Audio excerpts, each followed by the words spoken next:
弟兄姊妹平安，今天是2025年的1月23号。今天的经文是诗篇19篇，以赛亚书61章第1节到第7节，罗马书第7章第1节到第6节。今天要跟大家分享的主题是自由。圣经告诉我们，圣灵使人得自由，这正是基督信仰的精神。上帝的救恩使人得自由。旧约的律法呢？根据保罗的说法，律法引人致死，因为被律法所钳制的人们只知道死守律法，却没有自由的生命。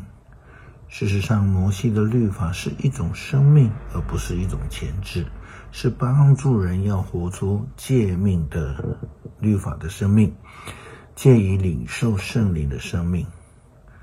以赛亚书61章第1节到第7节，先知以赛亚他提到了自己所领受的自由与呼召。圣经这样说：至高的上主的灵临到我，他膏立我，拣选了我，要我向贫穷的人传福音。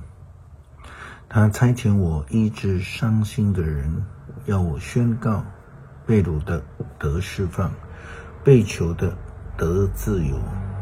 他差遣我宣告上主拯救他子民的恩年，上帝惩罚仇敌的日子。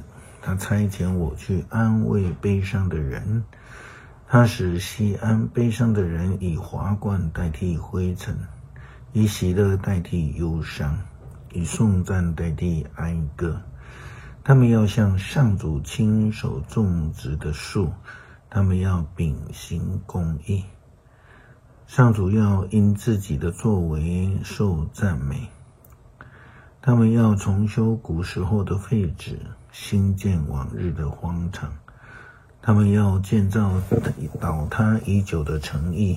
我的子民啊，外族人要来替你放羊，他们要耕种你们的土地，看顾你们的葡萄园。人要认你们是上主的祭司，要称你们为上帝的仆人。你们将拥有万国的财富，享受万国的荣华。先知他提到了自己所领受的呼召，他蒙受上帝的膏立，因为上帝选召了他。先知遵守上帝所有的诫命，为的是要使人领受救恩，医治伤心的人，并且使人得到自由。保罗他以这个夫妻婚姻的关系来阐述自由。他说，当一个人还在婚约之下的时候，他就没有了自由。这是在法律给人的约束。若是丈夫还活着，那么永远就受到了法律的束缚。因此在婚约之下，妇女如果再去另寻男人，我们说的偶像，